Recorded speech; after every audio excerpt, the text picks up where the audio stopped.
With all the pressure that comes with being a student athlete, it at times can be overwhelming. For those that begin to have those struggles or friends that have them, the CARE office at Liberty can help with aiding in those struggles. My name is Bethany Holt. I work in the Office of Community Life and I'm the Director of CARE.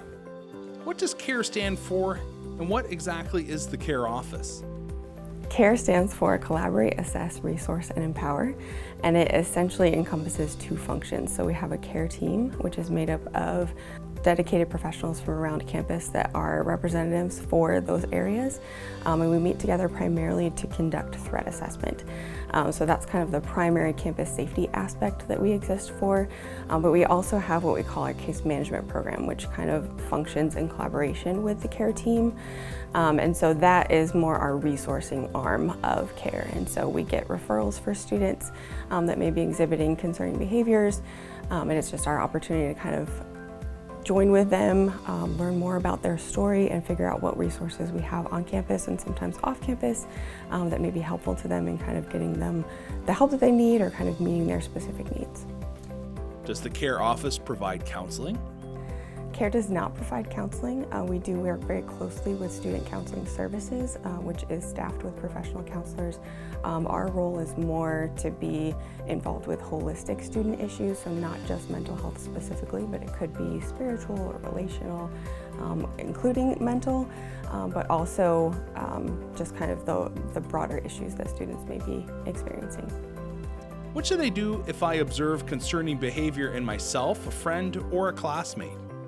So the best thing to do if you're experiencing either concerning behaviors yourself or you notice them in someone else is to submit what we call a CARE referral form.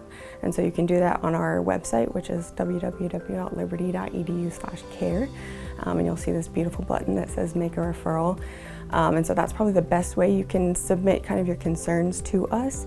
But I will note that if you have immediate concerns or you're in an immediately threatening situation, you always want to contact LUPD first. What are some other examples of concerning behavior to be aware of? So certainly threats to others is our number one concern. As I mentioned, we do threat assessment. So if you're aware of any verbal or written threats that have been made to either yourself or to someone else, we would certainly encourage you to submit that referral to us. But also if you notice in someone else maybe a change in their mood or behavior that's noticeable, if you see someone acting more aggressively than normal, or different things like that where you're just kind of sensing that someone might be off from kind of how they normally operate. Is information given to the CARE office confidential? So we do our best to keep student records confidential. We do operate under FERPA, which is more educational records versus kind of confidential HIPAA records like counseling. But what that means is they're stored within kind of our confidential information system and only certain people have access to them.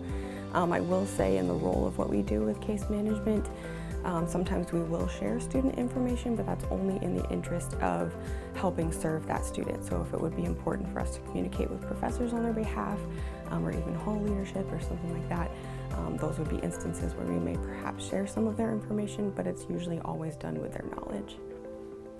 For any further questions, you can contact us at care@liberty.edu, and our phone number is also listed on our website.